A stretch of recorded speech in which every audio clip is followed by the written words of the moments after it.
வடலியில் காலை நேர பிரதான செய்திகள். வடலியின் சொந்தங்கள் அனைவருக்கும் இனிய தாய் திருநாள் நல்வாழ்த்துக்கள்.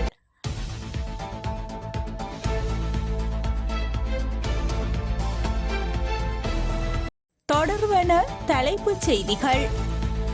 சுபமான ஆரம்பத்திற்கு இந்த பொங்கல் கொண்டாட்டம் பாரிய ஆசீர்வாதமாக அமையட்டும். பொங்கல் வாழ்த்து செய்தியில் ஜனாதிபதி.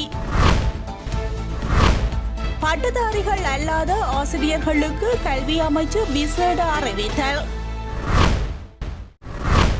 ஜனாதிபதி அனுரகுமார திசாநாயக்க 4 நாள் உத்தியோகபூர்வ விஜயம் மேற்கொண்டு சீனாவிற்கு பயணமாகியுள்ளார்.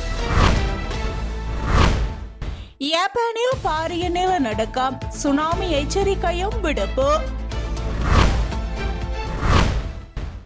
தொடர்வன விரிவான செய்திகள். சுபமான ஆரம்பத்திற்கு இந்த பொங்கல் கொண்டாட்டம் பாரிய ஆசீர்வாதமாக அமைய வேண்டும் என பிரார்த்திப்பதாக ஜனாதிபதி அனுரகுமார திசாநாயக்க தெரிவித்துள்ளார். தைப்பொங்கல் பண்டிகையை முன்னிட்டு வெளியிட்ட வாழ்த்து செய்தியிலேயே அவர் இவ்வாறு தெரிவித்துள்ளார். அறுவடை திருநாள் என்று பொருள்படும் தைப்பொங்கல் உலகம் முழுவதிலும் உள்ள தமிழர்கள் மற்றும் இந்துக்களினால் மிகுந்த பக்தியுடன் கொண்டாடப்படுகின்றது. நிறைவான அறுவடைக்கு பங்களித்த சூரியன், பூமி, மழை மற்றும் பசுக்கள் உபகரணங்களுக்கு நன்றி செலுத்துவது இந்த நாளின் சிறப்பம்சமாகும். இந்த விழா தை மாதத்தின் முதல் நாளில் கொண்டாடப்படுகின்றது. சூரியனின் வடக்கு நோக்கி செல்லும் உத்தராயணம் தைப்பொங்கல் நாளில் தொடங்குகின்றது. புதிய திசையை நோக்கி செல்லல், மனித சமூகத்தின் உள்ளக வெளிப்புற சகவாழ்வு என்பனவே தைப்பொங்கல் பண்டிகையின் அர்த்தமாகும். இந்த நாட்டு மக்களின் நற்பண்புகள், நல்லிணக்கம் மற்றும் சகவாழ்வு என்பவற்றை மேம்படுத்தி சமூக மாற்றத்திற்கான ஆரம்ப முயற்சியாகவும் சுற்றுச்சூழல் மற்றும் நெறிமுறைக்கான புதியொரு திசையின் தொடக்கமாக கிளீன் ஸ்ரீலங்கா திட்டம் ஆரம்பிக்கப்பட்டுள்ள சமயத்தில் தைப்பொங்கல் பண்டிகையை கொண்டாடுவது மகிழ்ச்சி அளிக்கின்றது. வரலாற்று ரீதியாக வேரூன்றிய ஆசிய மரபுகளில் மனிதனுக்கும் சுற்றுச்சூழலுக்கும் இடையிலான பிணைப்பு பிரிக்க முடியாதது. தைப்பொங்கல் தினத்தினால் வெளிப்படுத்தப்படும் அந்த மரபுகள் இந்த திட்டத்தில் ஒருங்கிணைக்கப்பட்டுள்ளன. அதேபோல் தைப்பொங்கல் கொண்டாட்டம் மக்களின் கலாச்சார வாழ்வில் புதிய நம்பிக்கைகளை கட்டியெழுப்புகின்றது. நாட்டில் உருவாகியுள்ள புதிய உத்வேகத்துடன் இலங்கையிலாகிய நாம் அனைவருக்கும் அழகான வாழ்க்கை என்ற நம்பிக்கையை நம் இதயங்களில் சுமந்து புத்தாண்டில் புதிய உற்சாகத்துடன் முன்னோக்கி கொண்டு செல்லும் வாய்ப்பு கிடைத்துள்ளது. அதற்காக சுற்றுச்சூழல் முன்னேற்றத்திற்கு உகந்த முன்னுரிமை அளிக்க ஒரு புதிய கலாச்சார நெறிமுறை இருப்பை உருவாக்குவதன் மூலம் நிலையான அமைதி, நல்லிணக்கம் என்பவற்றை மேம்படுத்துவதற்கு தேவையான கொள்கைகளை நடைமுறைப்படுத்தும் தலைமை பொறுப்பு மற்றும் பொறுப்புக்கூழலை நாங்கள் ஏற்கின்றோம். நாட்டிற்கும் மக்களுக்கும் பல நல்ல விடயங்களை நிறைவேற்ற உறுதி பூண்டு நாட்டின் பொறுப்பை ஏற்றுக்கொண்ட நாங்கள் அந்த வாக்குறுதிகளை தடைகளுக்கு மத்தியிலும் பின்வாங்காத துணிச்சலுடனும் அசைக்க முடியாத உறுதியுடனும் நிறைவேற்ற உறுதி பூண்டுள்ளோம். இலங்கை மற்றும் உலகளாவிய இந்து பக்தர்கள் அனைவருக்கும் நல்லிணக்கம் மற்றும் நன்றியுணர்வு நிறைந்த வளமான மற்றும் மகிழ்ச்சியான தைப்பொங்கல் திருநாள் வாழ்த்துக்கள் என அந்த அறிக்கையில் குறிப்பிடப்பட்டுள்ளது.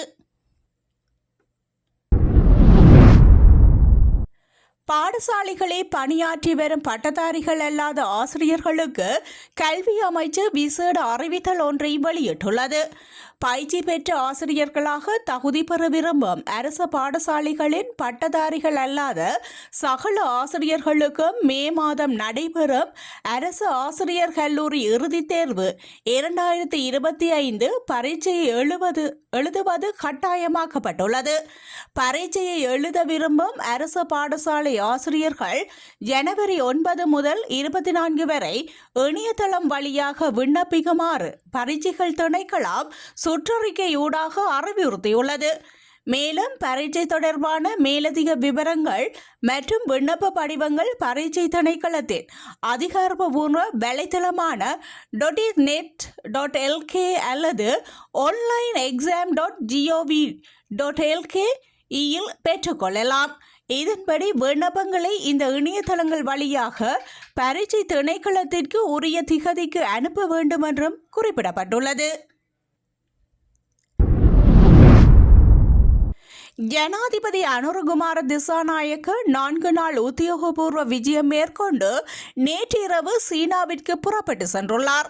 இந்த விஜயத்தின் போது ஜனாதிபதி அனுரகுமார திசாநாயக்க சீன ஜனாதிபதி ஜிபிங் மற்றும் சீன பிரதமர் லீ சாங் மற்றும் ராஜதந்திரிகளை சந்திக்க உள்ளார்.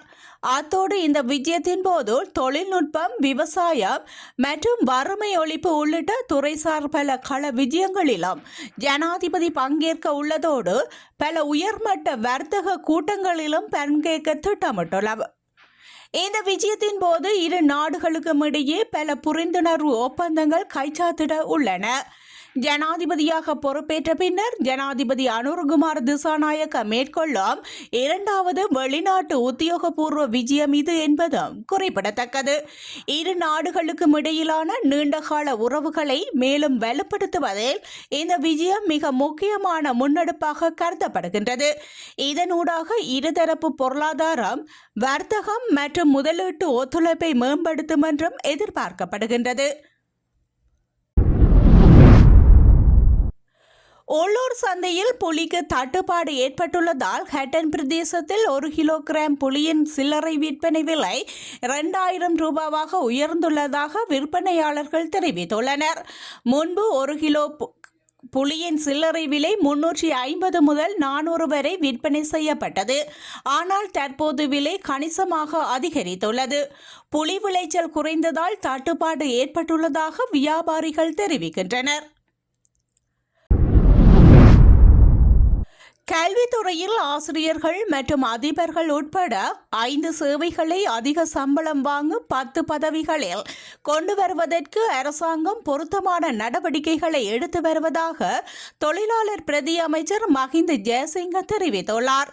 மகரகம பகுதியில் நடைபெற்ற வைபவம் ஒன்றில் கலந்து கொண்டு உரையாற்றும் போதே பிரதி அமைச்சர் இவ்வாறு தெரிவித்துள்ளார். கல்வித்துறையில் சம்பள முரண்பாடுகளை நீக்குவது தொடர்பான கலந்துரையாடல்களும் ஆரம்பிக்கப்பட்டுள்ளதாக பிரதி அமைச்சர் சுட்டிக்காட்டியுள்ளார். அடுத்த மாதம் முதல் பட்ஜெட்டை நாங்கள் தாக்கல் செய்வோம். அந்த பட்ஜெட்டில் பொது ஊழியர்களின் சம்பள உயர்வும் அடங்கும். அதை பற்றி எந்த சந்தேகமும் வேண்டாம். மேலும் பலர் 2/3 பங்கு ஆசிரியர் சம்பள இடைவெளி பற்றி கேட்கின்றார்கள். மேலும் நாங்கள் தற்போது அதற்கான தேவையான ஆரம்பகட்ட விவாதங்களை நடத்தி வருகின்றோம். இந்த சம்பள இடைவெளி தீர்க்கப்பட வேண்டும். மேலும் முதல் 10 சம்பள அளவுகளில் ஆசிரியர், முதல்வர், கல்வி நிர்வாகம், ஆசிரியர் கல்வியாளர் மற்றும் ஆசிரியர் ஆலோசகர் ஆகிய 5 சேவைகள் அடங்கும். எனவே தற்போது விவாதங்கள் நடந்து வருகின்றன. இந்த 5 சேவைகளின் தரத்தை மேம்படுத்தவும், இந்த சேவைகளின் தரத்தை எவ்வாறு மேம்படுத்துவது, அதற்கேற்ப சம்பள அளவுகளை எவ்வாறு நிறுவுவது என்பது குறித்த விவாதங்கள் நடந்து வருகின்றன என அவர் தெரிவித்துள்ளார். சந்தர்ப்பத்தினை விவேகமாக பயன்படுத்தி இந்திய கடற்றொழிலாளர் பிரச்சினைக்கு காத்திரமான தீர்வினை பெற்றுக்கொள்வதற்கு இந்தியா சென்றுள்ள தமிழ் பேசும் நாடாளுமன்ற உறுப்பினர்கள் முயல வேண்டும் என்று EPDP கட்சியின் செயலாளர் நாயகம் டக்ளஸ் தேவானந்தா வலியுறுத்தியுள்ளார். அயலக தமிழர் தின விழாவில் கலந்து கொள்வதற்காக இலங்கையின் கடற்றொழில் அமைச்சர் உள்ளிட்ட தமிழ் பேசும் நாடாளுமன்ற உறுப்பினர்கள் சிலர் தமிழகம் சென்றிருந்த நிலையிலேயே முன்னாள் கடற்றொழில் அமைச்சரினால் இந்த குறித்த விடயம் வலியுறுத்தப்பட்டுள்ளது. தமிழகத்தில் தற்போது இருக்கின்ற தமிழ் பேசும் நாடாளுமன்ற உறுப்பினர்கள் இந்திய கடற்றொழிலாளர்கள் விவகாரம் தொடர்பாக தமிழக முதல்வர் உட்பட தலைவர்களுடன் கலந்துரையாடி எமது கடற்றொழிலாளர்கள் எதிர்கொள்ளும் அவலங்களை எடுத்துரைக்க வேண்டும். அதேபோன்று தமிழக மக்களுக்கும் உண்மைகளை தெளிவுபடுத்தும் வகையில் செயற்பட வேண்டும். கடந்த காலங்களில் குறித்த பிரச்சினையை சுமூகமாக தீர்ப்பதற்கு எம்மால் பல்வேறு முயற்சிகள் முன்னெடுக்கப்பட்டன.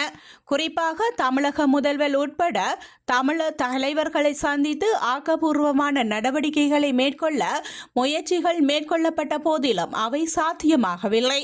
எனவே தற்போது கிடைத்திருக்கின்ற அரிய வாய்ப்பினை பயன்படுத்தி எமது வளங்கள் அளிக்கப்படுவதையும் எமது கடற்றொழிலாளர்களின் வாழ்வாதார சுரண்டல்களை நிறுத்துவதற்கு முயற்சி எடுக்க வேண்டும் என்று வலியுறுத்தியுள்ளார். ஜப்பானின் தென்மேற்கு பகுதியில் 6.8 ரிக்டர் அளவில் சக்தி வாய்ந்த நிலநடுக்கம் ஏற்பட்டுள்ளதாக அந்த நாட்டின் வானிலை ஆய்வு மையம் தெரிவித்துள்ளது.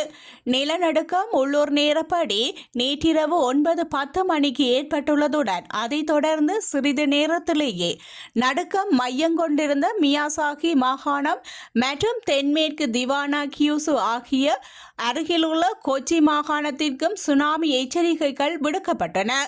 அமெரிக்க புயல் ஆய்வு மையத்தின் அதன் மதிப்பீட்டை 6.9 ஆக குறைத்து அமெரிக்காவிற்கு இந்த நிலநடுக்கத்தினால் சுனாமி அச்சுறுத்தல் எதுவும் இல்லை என்றும் தெரிவித்துள்ளது.